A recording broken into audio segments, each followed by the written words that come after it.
Ahora vamos a poner en las manos del Señor el tiempo de estudio de la palabra.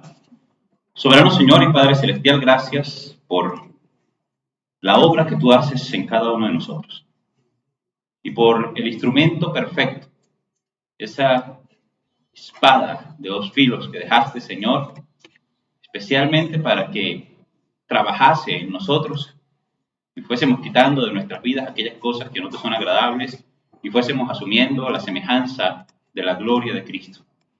Gracias porque confiamos en tus promesas, descansamos en tu gracia y en ella encontramos la luz que necesitamos para seguir día tras día. Pedimos, Señor, que en tu misericordia tú seas pasando por alto mis falencias como ser humano y seas concediéndonos el privilegio de ser instruidos por tu Santo Espíritu a través de las Sagradas Escrituras. Gracias por este tiempo y gracias por cada una de las personas que tú has traído a este lugar en esta mañana. Tu nombre sea la gloria y la honra, ahora y para siempre. Amén y amén. Bueno, hermanos, cuando yo estaba muchacho, escuchaba rock, me gustaba el rock.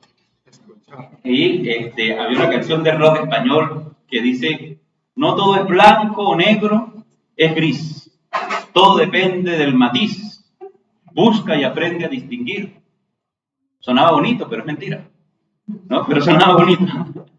Yo creo que el problema no es no poder distinguir la naturaleza moral de las cosas, sino el deseo de participar de aquellas cosas que sabemos que son prohibidas por parte del Señor. Y facilita pintarlas de gris, facilita buscar la manera de que no sean tan oscuras, tan feas, que no se vean tan feas allá, sino poder darle un tinte de positivo a aquellas cosas malas que queremos hacer. Porque uno es así, a uno le gusta hacer lo malo, pero que parezca que estamos haciendo lo bueno. Y esa es la idea de pintar de gris el pecado. Por eso cité a ese grupo de rock. Es fácil para nosotros encontrar excusas que hagan parecer lo malo bueno y que sirvan para que nuestro corazón justifique una conducta que sabemos que ya Dios estableció que eso no era correcto. Pero como nos gusta a nosotros practicar el pecado, porque el pecado, la naturaleza pecaminosa está ligada todavía a nosotros y no lo podemos negar, entonces nos gusta pintar de gris lo que sabemos que es negro para que no se vea tan feo, ¿verdad? Hoy vamos a buscar establecer unos principios bíblicos que nos ayuden a dibujar con claridad la delgada línea que existe entre el bien y el mal, entre lo correcto y lo incorrecto, entre lo justo y lo injusto. Y vamos a estudiar que el creyente tiene que entender o debe entender por qué no es bueno tomar aquello que Dios ha prohibido.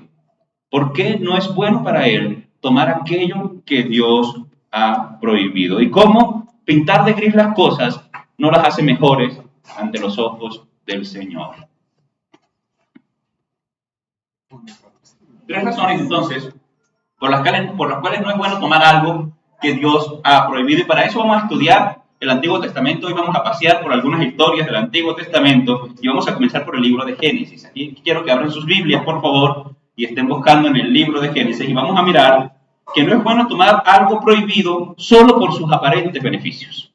No es bueno tomar algo prohibido solamente porque aparenta ser beneficioso para nosotros. Génesis capítulo 2, versos 16 al 15, encontramos la primera prohibición que vamos a estudiar hoy. Génesis 2, versos 16 al 17. Ahí entonces voy a pedirle a todas las damas que están presentes que me hagan el favor de leer esta cita fuertemente al unísono. Entonces, a la cuenta de 3, Génesis capítulo 2, versos 16 y 17, versión Reina Valera 60. 1, 2, 3.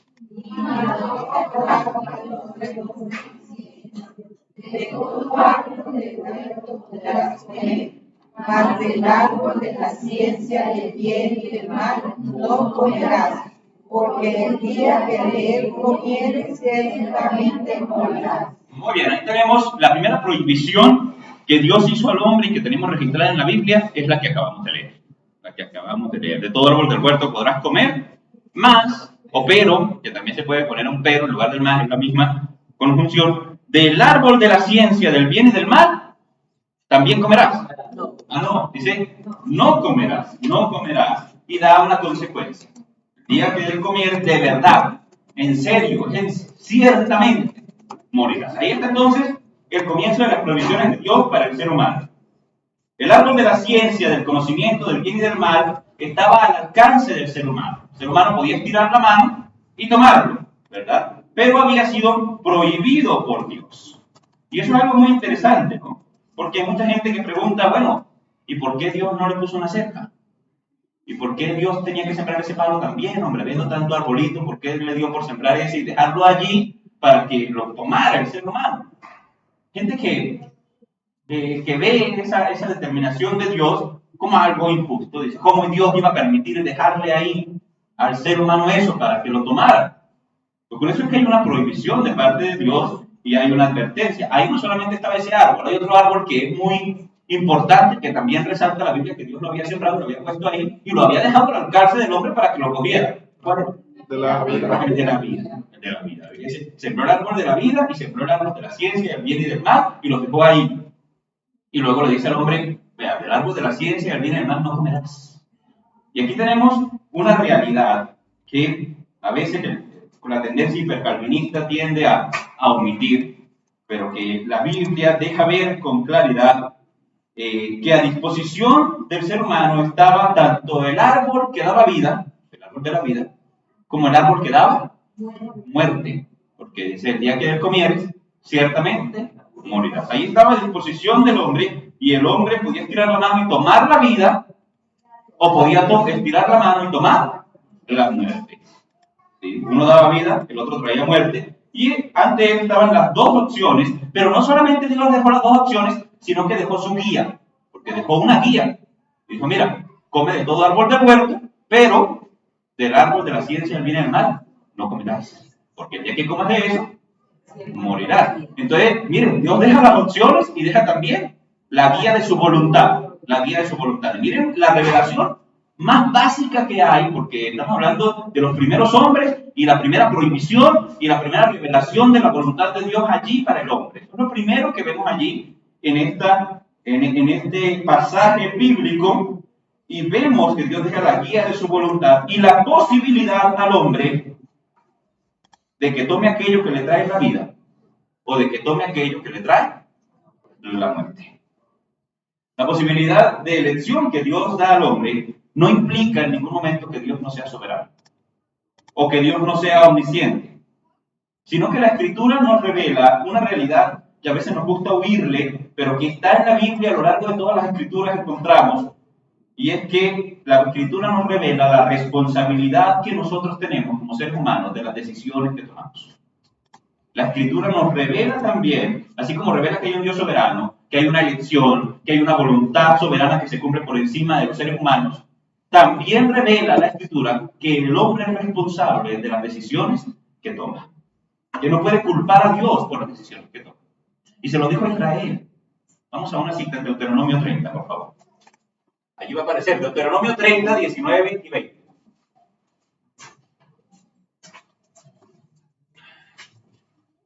Esta segunda cita, le voy a pedir a los varones que me hagan el favor de leer. Deuteronomio capítulo 30, versos 19 y 20. Deuteronomio 30, 19 y 20. No aparece allí, les toca buscar en la Biblia que tienen en la mano. Leemos versión Reina Valera 60, porque ya les conocemos las fallas, les decía yo, y porque sabemos que es muy cercana, muy precisa, entonces por eso la usamos. Versión Reina Valera 60, Deuteronomio 30, 19 y 20, leen los varones a la cuenta de 3. 1, 2, 3. A los cielos y a la tierra llamo por testigos hoy contra vosotros, que os he puesto delante de la vida y la muerte, la bendición y la maldición. Escoge pues la vida para que vivas tú y tu descendencia, amando a Jehová tu Dios, atendiendo a su voz y siguiéndole a él, porque él es guía para ti y prolongación de tus días, a fin de que habites sobre la tierra que juró Jehová a tus padres, Abraham, Isaac y Jacob, que les había de dar. ¿Qué texto tan? Me parece muy bonito. Un texto bastante interesante, bastante bonito. Dios establece tanto las bendiciones, registra las bendiciones de seguirlo a él, y registra las maldiciones que vendrían sobre el pueblo por desobedecerle y por inclinarse a otros dioses y por incumplir el pacto que habían sellado Israel y Jehová. Y luego le dice, mira, a los cielos y a la tierra llamo por testigos de que delante de ti he puesto la vida y la muerte. Escoge tú. Y es un texto bastante interesante, bastante bonito, que nos muestra la responsabilidad, porque no lo deja ahí solamente, sino que le dice como si después se pusiera al lado de él y dice, escoge la vida, escoge la vida, escoge la vida, para que vivas tú y tu descendencia, amando a Jehová tu Dios, atendiendo a su voz, siguiéndole a él, porque Jehová tu Dios es vida para ti. Y miren cómo ese texto llega a nosotros hoy exactamente igual. Y tiene el mismo principio para nosotros hoy, de que Jehová deja ante nosotros eso. La opción de la vida, la opción de la muerte. Volviendo a la historia de Adán y Eva, sabemos que en esa elección el hombre fracasó, ¿verdad? De escoger la vida y la muerte, escogió la muerte. Pero hubo algo que persuadió a la humanidad a ese acto de desobediencia. Vamos a Génesis 3, 6 y 7. Vamos a leer todos juntos. Génesis capítulo 3, versos 6 y 7. Cuando uno dice, hubo algo que persuadió, de una vez la gente dice, la culebra esa, la serpiente tenía que ser. Bueno, puede que no. Leamos. Génesis 3, versos 6 y 7. A la cuenta de 3. 1, 2, 3. Y vio la mujer que el árbol era bueno para comer, y que era agradable a los ojos, y árbol codiciable para alcanzar la sabiduría, y tomó de su fruto, y comió, y dio también a su marido, el cual comió así como ella. Entonces fueron abiertos los ojos de ambos, y conocieron que estaban desnudos. Entonces cogieron hojas de higuera y se hicieron delantales. Bueno, podríamos decir que todo fue culpa de la serpiente, ser muy reduccionistas ahí, y que Satanás es el absoluto culpable de la caída humana, pero eso no sería objetivo, ni sería justo, porque Satanás es el tentador, es decir, él te puede tentar, pero no te puede obligar a pecar. Ahí está la diferencia, ahí está la diferencia. ¿Qué persuadió, según el texto, a Eva a tomar del fruto? Las características del fruto. Ella lo analizó. El fruto tenía ciertas características. Primero, que era bueno, ¿qué? Era bueno para comer. Una fruta que provocaba. ¿Cuántos se han pasado por ahí y les ha provocado algo para comer? ¿Solo a mí? No, ¿verdad? Todo. Yo no soy mucho de frutas, pero yo paso por un asado y me parece que es como bueno para comer, ¿verdad? Tengo esa situación. Chorizo rojo que es por ahí en la calle, me parecen buenos para comer. Hay cosas que a uno le llaman la atención, le provocan, ¿verdad? Le dan deseos. Entonces a ella le pareció que este fruto era bueno para comer. ¿Qué más? Eso no era una fruta fea. Hay fruta fea, ¿verdad?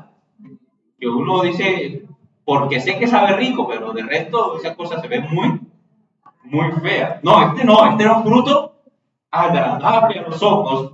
Y además, según lo que le había explicado la serpiente, era un fruto codiciable con un objetivo para alcanzar sabiduría. Los ojos de Eva le guiaron a tomar lo que ya Dios había prohibido. Su paladar anhelaba sentir ese placer, saborear el fruto que se le había prohibido y alcanzar a través de eso, mediante un atajo, la sabiduría que por otro medio le iba a costar mucho más trabajo alcanzar. Todo eso llevó a Eva a tomar de su fruto. En otras palabras, Eva en ese momento en que tomó el fruto tenía justificado en su mente el tomarlo. Tenía justificado en su mente el comerlo. Y dice, pero ¿cómo te lo vas a comer? Que mira, es un fruto agradable a los ojos, es un fruto bueno para comer. Digamos, o sea, ella lo vendió como algo, se lo vendió a ella misma, como algo muy bueno. Además trae beneficios, Es un fruto codiciable para alcanzar sabiduría, trae beneficios. El pecado también tiene esas características. Seduce nuestros sentidos, es atractivo a nuestros ojos y casi siempre el pecado ofrece un atajo a los beneficios que tomarían mucho esfuerzo alcanzar de otra manera. Esa es la realidad del pecado. La fornicación es precisamente saltarse todo el proceso de buscar una pareja como Dios manda y participar de los frutos de un matrimonio sin haber pasado por allí. Es un atajo. Es un atajo. Siempre es un atajo. El robo es un atajo para evitarse trabajar. Siempre es un atajo. El pecado es un atajo. Así como para Eva el fruto del árbol era un atajo para alcanzar sabiduría, que por otro medio hubiera sido un proceso muy largo y muy tedioso alcanzar. Entonces, así se presenta el pecado. El pecado también parece bueno para comer. El pecado también es atractivo a los ojos. A los ojos. Miren lo difícil que es apartar a los muchachos, por ejemplo, hablemos así de esta fiesta que se acerca. ¿Por qué? Porque el muchacho mira por la ventana y le dan ganas por lo menos de salir a mirar. No desea mirar, él desea ir a disfrazarse y participar también de lo mismo. ¿Por qué? Porque sí, porque es una cosa atractiva a los ojos, no es más. Y el pecado en general es atractivo a los ojos, hermanos. O sea, cuando se le vayan los ojos de una muchacha, usted dice, uy, el pecado es atractivo a los ojos, pero luego arrepiéntase y voltea para otro lado. Entonces, esa es la situación. Esa es la situación. El pecado es atractivo a los ojos. El pecado se presenta con esas mismas características del fruto de Eva. Vamos a Hebreos, capítulo 3.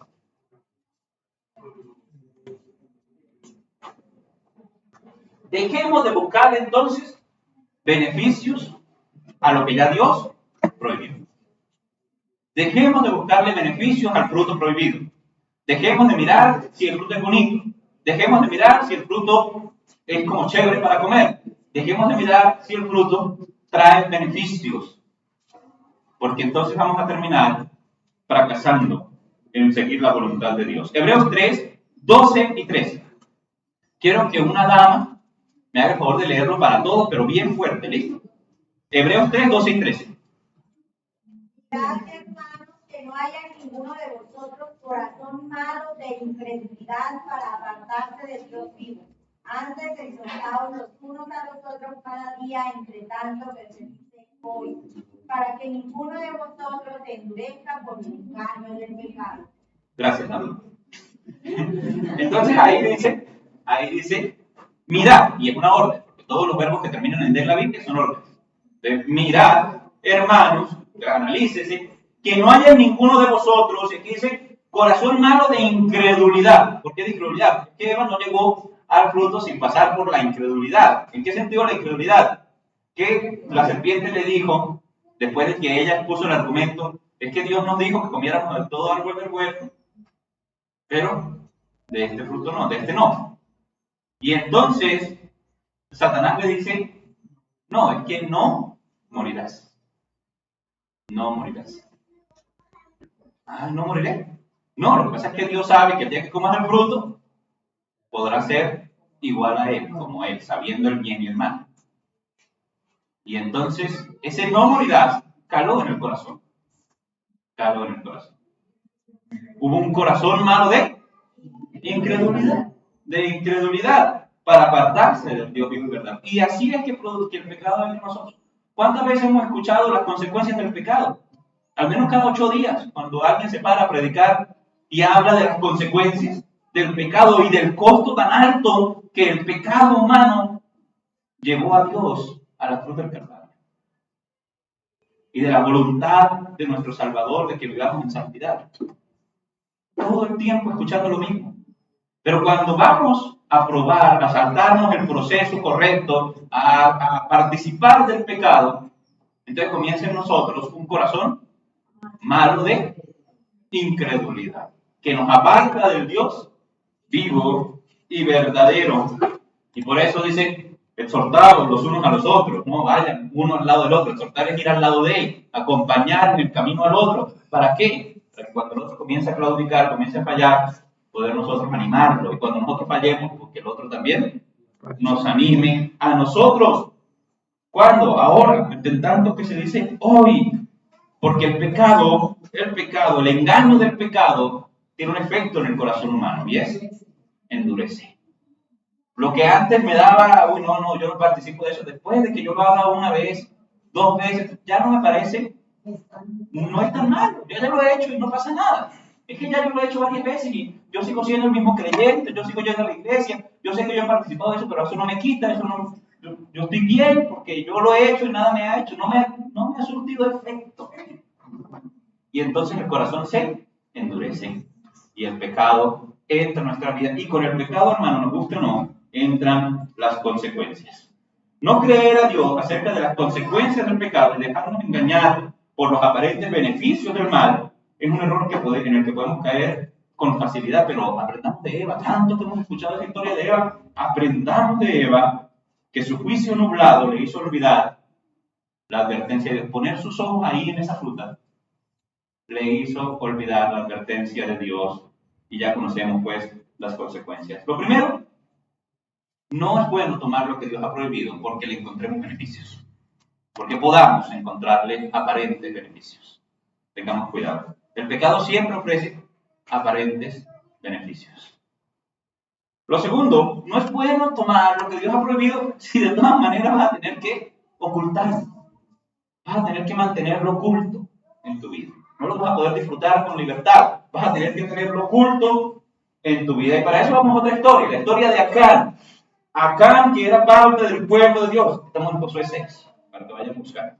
Acán era parte del pueblo de Dios. Acán era hijo de Carmi, hijo de Sati, hijo de Sera, de la tribu de Judá. Ni nada más ni nada menos de la estirpe propia del pueblo de Israel. Acán era un hebreo de hebreos. Había Acán entrado con Josué a la tierra prometida. Había Acán pasado el Jordán en seco. ¿Recuerda que ellos pasaron el Jordán en seco? Uno de los que pasó el Jordán en seco era Acán. Acán vio la obra de Dios, el poder de Dios de poder pasar el Jordán en seco. Y Acán con sus propios ojos había visto caer ante él las murallas de Jericó, que era una ciudad enorme, protegida por unas murallas tan gruesas que un carro podía andar por encima de ellas. No era una pared pequeña, una pared por la cual un carro moderno pudiera andar sobre ella. Era una muralla, era la muralla de Jericó.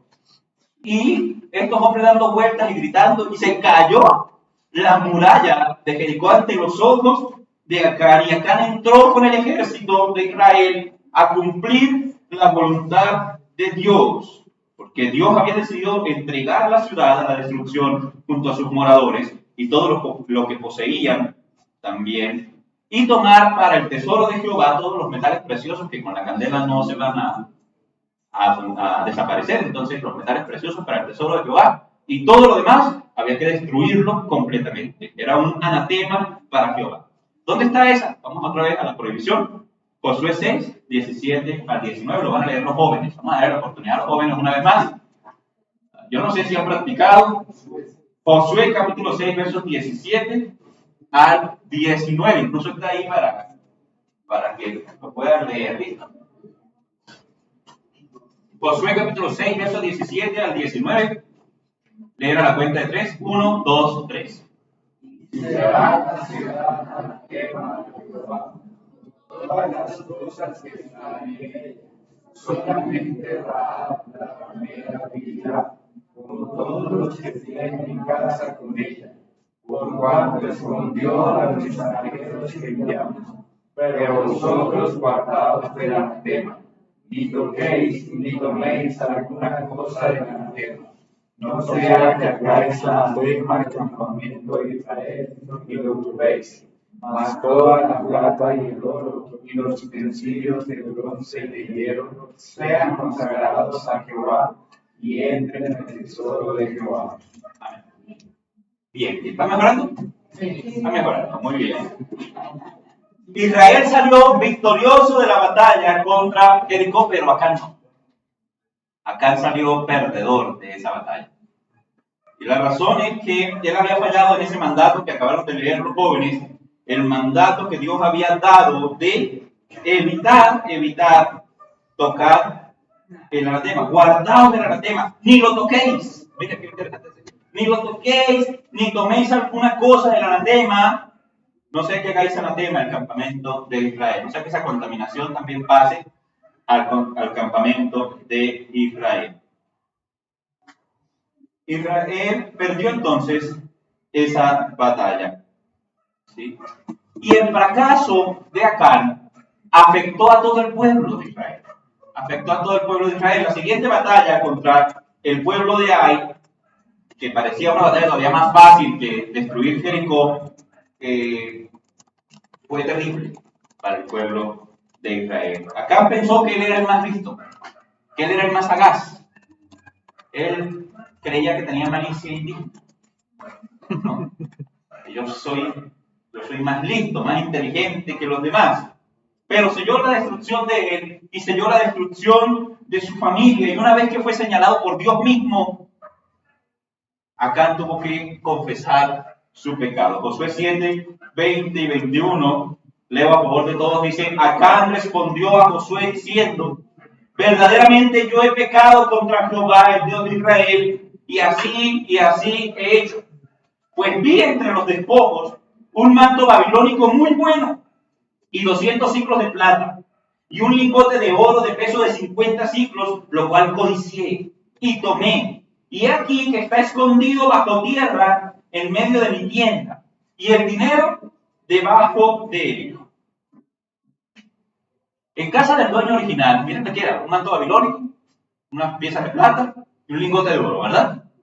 En casa de su dueño original en Jericó, el manto, la plata y el oro, que eran parte del anatema, pues eran abiertamente usados, libremente usados, expuestos. Ese manto babilónico seguramente estaba colgando en una sala. En ese entonces no había televisor de 60 pulgadas, ¿no? Entonces era un manto babilónico en la sala que adornaba la sala bien hermoso. Era una cosa finísima. Y el hombre lo tenía expuesto allí para los demás. Pero en la casa de Acán, no, estaba escondido. Hermano, el mundo luce el pecado. El mundo luce el pecado con orgullo. Esa es la parte que a ellos les corresponde de la existencia. Ellos lucen el pecado con orgullo. El que conoce a Dios tiene que enterrarlo, tiene que esconderlo. Y allí escondido hace daño. Acán, por ser parte del pueblo de Dios, nunca alcanzó a gastar ni una sola moneda de plata de esas.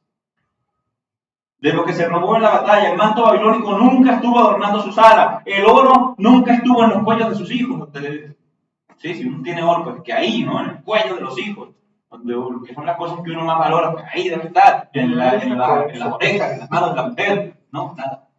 El oro estaba también escondido, enterrado, fue ocultado, todo estuvo enterrado, haciendo daño, evitando que la buena voluntad de Dios llegara al pueblo y destruyéndolo a él y destruyendo su familia.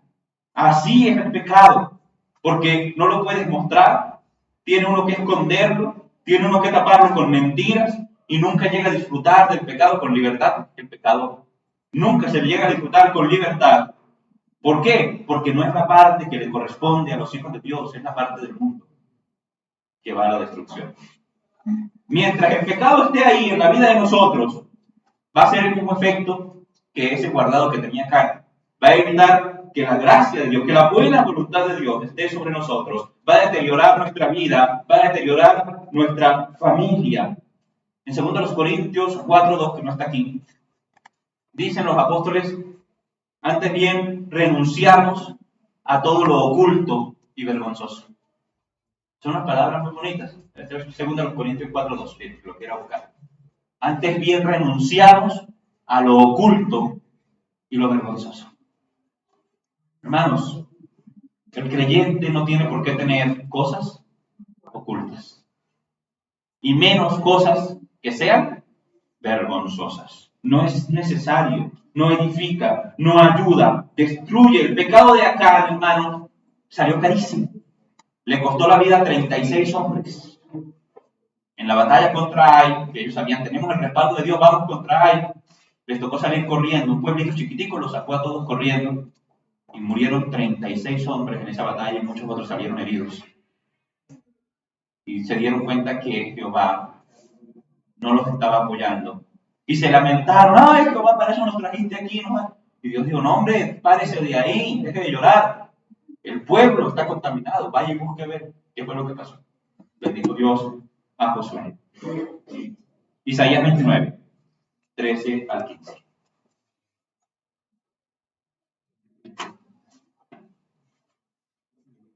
Isaías 29, 13 al 15. Los varones.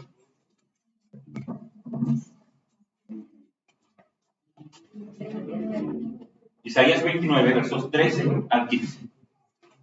A la cuenta de 3. Las damas no quiere decir que no lo vayan a buscar, lo buscan y lo leen mentalmente. ¿Listo? Isaías 29, 13 al 15. Leen los varones con voz tronante. A la cuenta de 3. 1, 2, 3. Dice pues el Señor, porque este pueblo se acerca a mí con su boca y con sus labios me honra, pero su corazón está lejos de mí, y su temor de mí no es más que mandamiento de hombres que les ha sido enseñado. Por tanto, he aquí que nuevamente exaltaré la admiración de este pueblo con un prodigio grande y espantoso, porque perecerá la sabiduría de sus sabios y se desvanecerá la inteligencia de sus entendidos. Fuerte el último.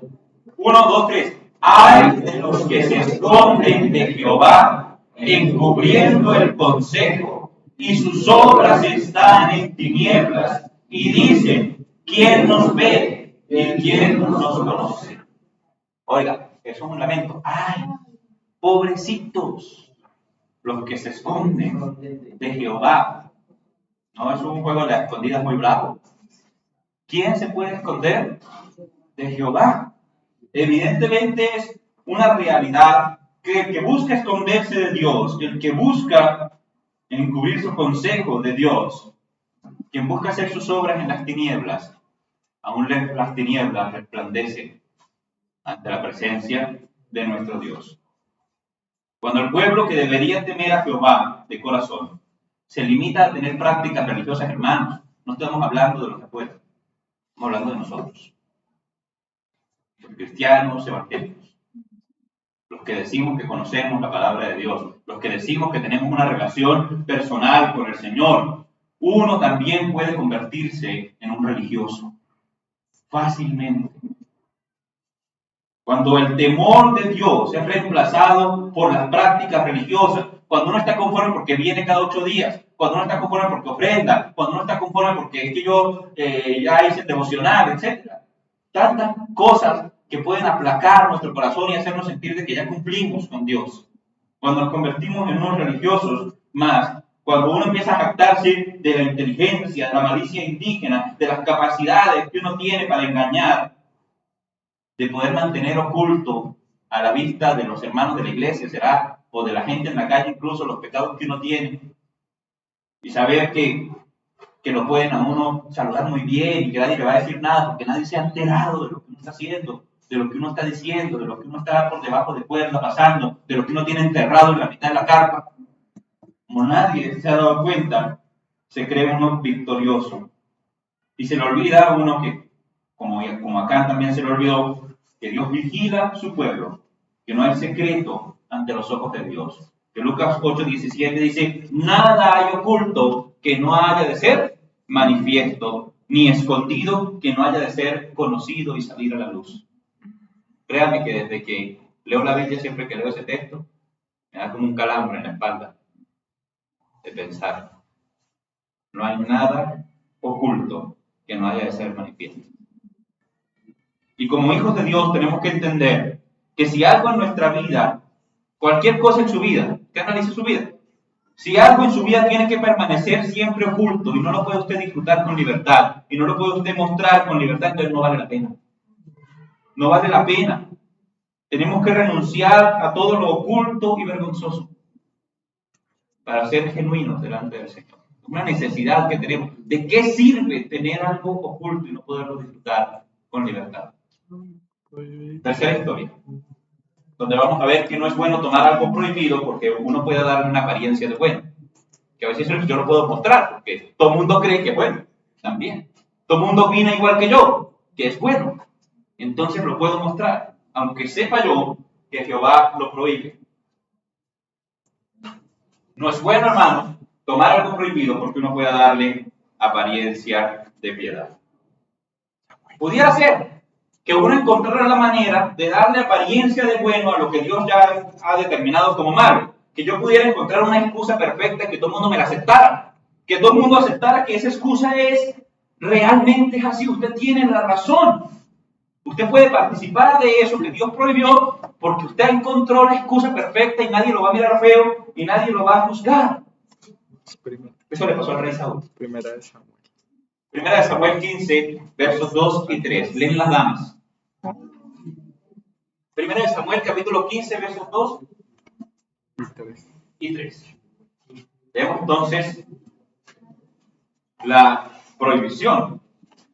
¿O dónde está, pues, lo que le pasó a Saúl? Primera de Samuel 15, 2 y 3. Leen las damas a la cuenta de 3. 1, 2 y 3. Así me ha dicho Jehová de los ejércitos: yo castigaré lo que hizo Amalek a Israel al oponerse en el camino cuando subía de Egipto. Ve pues y hiere a Amalek y destruye todo lo que tiene, y no te agrades de él. Mata a hombres, mujeres, niños y aún los de pecho, vacas, ovejas, camellos y asnos. Ahí tenemos el mandato de Jehová. Y con el mandato, una prohibición, que sería desobedecer el mandato, ¿no? Algunas personas se sorprenden de escuchar estos mandatos de Dios, hermanos. No crean que usted es el primero. Mucha gente se sorprende de escuchar este tipo de mandatos de Dios acerca de la destrucción de pueblos cananeos, ¿no? Creen que eso demuestra maldad. Le adjudican a Dios maldad por eso. Pero esos pueblos fueron destruidos como forma de juicio por sus pecados. Una vez venía yo, ya me había trasladado para Bogotá, para servir en Bogotá, y como íbamos a pasar un par de años sin ver a la familia, pasé yo a ver a mi hermana. Mi hermana, que yo amo mucho, pues no tiene una relación cercanísima a Dios, que no diga cómo lo conoce y eso. Y estaba en ese entonces leyendo la Biblia y estaba muy indignada por ese Dios del Antiguo Testamento. ¿Cómo es posible que Dios elija a un pueblo y destruya a todos los demás pueblos y los erradique completamente? ¿Cómo es posible? Ese no es el Dios del Nuevo Testamento, decía ella. Son dioses diferentes. ¿Cómo es posible que el Dios del Antiguo Testamento elija a un pueblo y a todos los demás los condene a la destrucción? Y yo le dije, es el mismo. Es el mismo Dios. Y hoy también ha elegido un pueblo para sí y ha condenado a todos los que no pertenecen a ese pueblo a la destrucción. Así que preocupate, le digo, por pertenecer al pueblo de Dios. Porque es exactamente el mismo Dios. Y es exactamente la misma destrucción que deja ahí, la que le espera a todo el que no pertenece a su pueblo hoy. Por eso las puertas están abiertas en Cristo, para que todo aquel que desee pueda hacerse parte del pueblo de Dios y evitar la ira venidera. Entonces, no se deje amedrentar por aquellos que dicen, ese es Dios del Antiguo Testamento, es el mismo que adoramos hoy. Me gusta mucho el libro de los Salmos, que le dice a todos, honren al Hijo, para que no se enojen, porque se inflama de pronto su ira, en el Salmo 2. Pues leeremos eso. Pero qué curioso, porque aquí nos habla de otro anatema. Ya vimos a Jericó. Jericó fue un anatema, ¿verdad? Fue destruido completamente para Jehová. Y lo mismo pasaba entonces con este mandato de destruir la nación de Amalek. Y le decía lo mismo. Dice, es un juicio por el pecado de Amalek.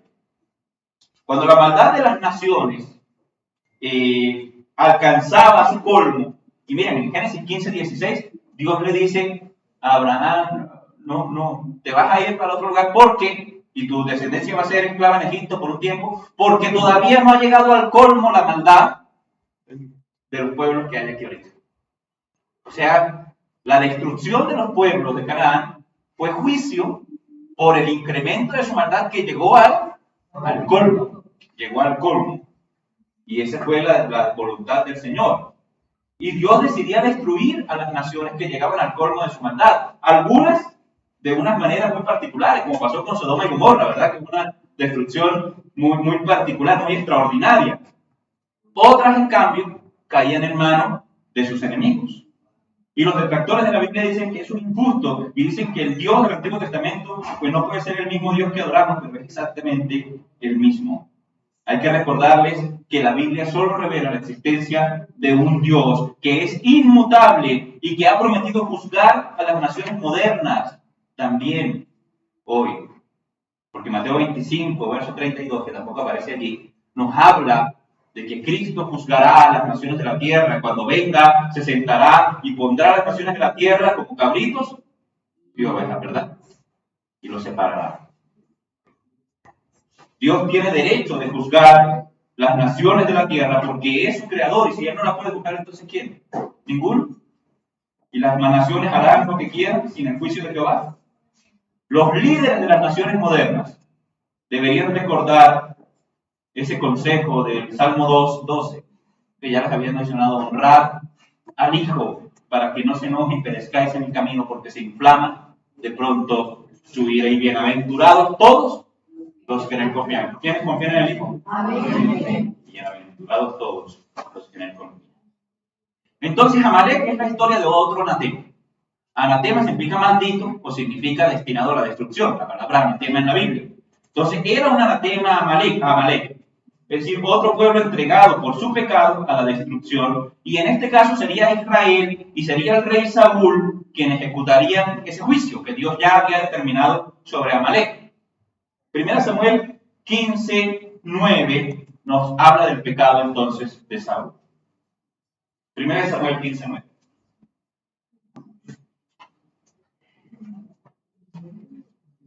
Las damas ya abrieron, ¿no? Te vamos a leer juntos. 1 Samuel 15:9, leemos todos juntos a la cuenta de 3. 1, 2, 3. Y Saúl y el pueblo perdonaron a Agar y a lo mejor de las ovejas y del ganado mayor, de los animales engordados, de los carneros y de todo lo bueno, y no quisieron destruir a todo lo que era allí y despreciable destruyeron.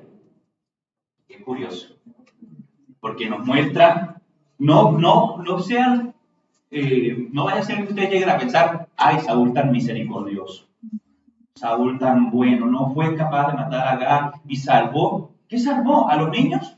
¿Se trajo un montón de niños para montar un instituto para cuidar a los niños de pecho? No, a eso sí los mató. A eso sí los mató. Perdonó ovejas, ganado mayor, o sea, vacas, animales gordos y carneros, y todo lo bueno que encontró. Y todo lo vil y lo despreciable se lo entregó a Jehová, lo destruyó. Hubo algunas razones por las cuales Saúl no quiso obedecer la orden de destruirlo todo, y ninguna fue la misericordia ni el amor. No crean que eso no es misericordia ni amor. Lo primero es que las cosas que iban a destruir eran buenas cosas, animales gordos, bienes en buenas condiciones.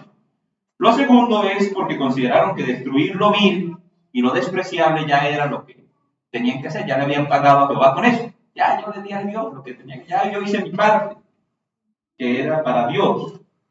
Y lo tercero era porque en una guerra, una de las motivaciones de los ejércitos es repartir los despojos, devolverse para la casa con algo de las riquezas de sus enemigos. Entonces ellos querían parte del botín de guerra, ellos querían esos animales gordos, ellos querían llevarse las riquezas de Amalek. 1 Samuel 15, 13 al 15. Continuamos la historia. Y aparece aquí el profeta Samuel y leo a favor de todos. Vino pues Samuel a Saúl y Saúl le dijo: bendito seas tú de Jehová, yo he cumplido la palabra de Jehová. Y Samuel entonces dijo: pues ¿qué es el balido de ovejas y el bramido de vacas? Es este que yo oigo con mis oídos.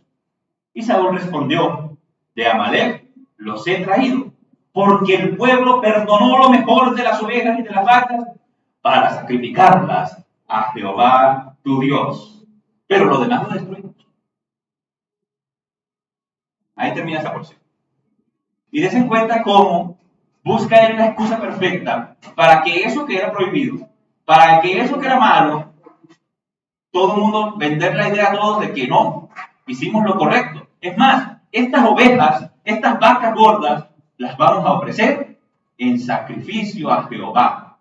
Y le dice a Samuel: Jehová, tu Dios. trajimos esto para ti, porque es para Jehová, tu Dios. Cuidado, me vas a echar peste por esto, porque te estoy haciendo un favor. Me quedas a deber más bien. Que traje ovejas y traje vacas para sacrificarlas a Jehová, tu Dios. Saúl presentó su proceder como lo correcto.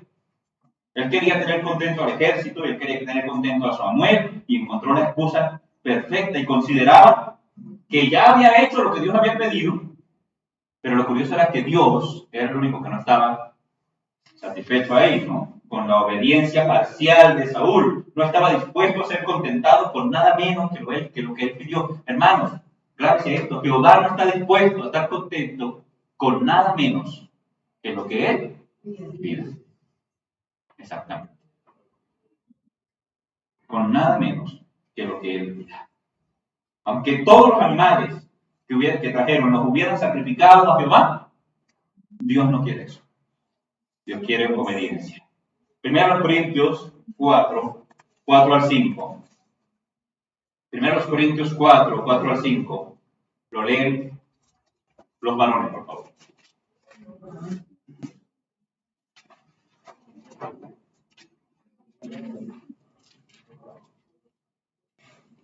1 Corintios 4, 4 al 5. A la cuenta de 3. 1, 2, 3. Porque de nada tengo mala conciencia, no por eso soy justificado, pero el que me juzga es el Señor.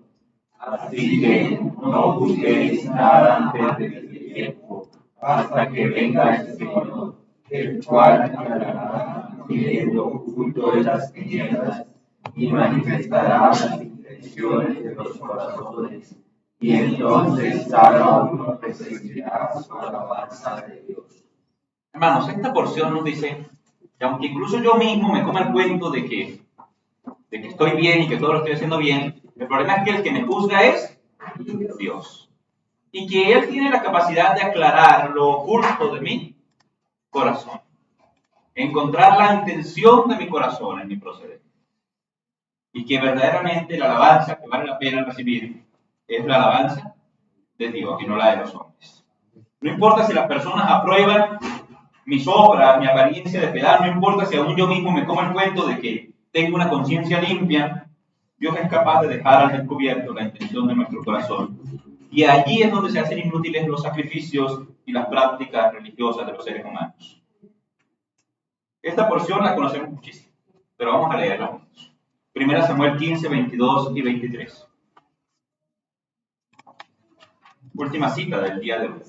1 Samuel 15, 22 y 23. A la cuenta de 3. 1, 2, 3. Y Samuel dijo: se complace Jehová en los holocaustos y víctimas, con que se obedezca a las palabras de Jehová. Ciertamente el obedecer es mejor que los sacrificios, y el prestar atención que la grosura de los carneros. Porque como pecado de adivinación es la rebelión, y como ídolos de idolatría la obstinación. Por cuanto tú desechaste la palabra de Jehová, él también te ha desechado para que no seas rey. ¿Qué le pasó a Adán y Eva después de todo el asunto que leímos? Fueron expulsados del paraíso. Para los que no saben, Acán y su familia, junto con sus bueyes, junto con sus vacas, junto con todo lo que tenían, fueron apedreados y luego quemados. Ese fue el resultado. Y Saúl, ya lo acabamos de leer. Saúl fue desechado para no ser rey. El pecado de los tres fue el mismo.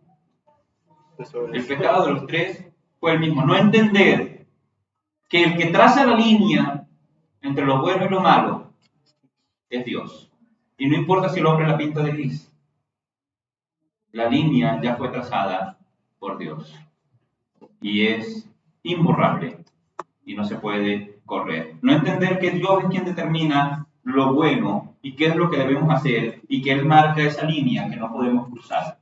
Es el error del ser humano. Y nosotros, hermanos, aunque somos parte de la iglesia del Señor y la gracia de Cristo que está sobre nosotros, tenemos la misma tendencia pecaminosa de mirar con codicia el fruto que Dios ha prohibido. De cruzar la línea, de pintarla de gris, de vendérsela a otros como buenas obras. Y Jehová no se deja engañar. Que el Señor nos ayude a ser auténticos, a no tener cosas escondidas debajo de nuestra piel. Que el Señor nos ayude, porque no existen excusas válidas que nos libren de las consecuencias de desobedecer la voluntad de Dios. Entonces, esforcémonos por obedecer su voluntad por encima de todas las excusas y argumentos que podemos encontrar. Que el Señor nos ayude. Soberano Señor y Padre Celestial, gracias por este tiempo de estudio. Gracias por la paciencia de mis hermanos. Gracias porque tú has permitido que podamos disfrutar de tus escrituras durante un rato más y encontrar en ellas esos principios importantes de vida. Ayúdanos, Señor, a dejar todo lo oculto y vergonzoso. Ayúdanos, Señor, a vivir para ti, a purificar nuestras vidas conforme a tu misericordia y glorifícate en nosotros a pesar de nosotros. Permite que la luz de Cristo ilumine nuestras vidas siempre. En su nombre te alabamos y bendecimos. Amén. Amén.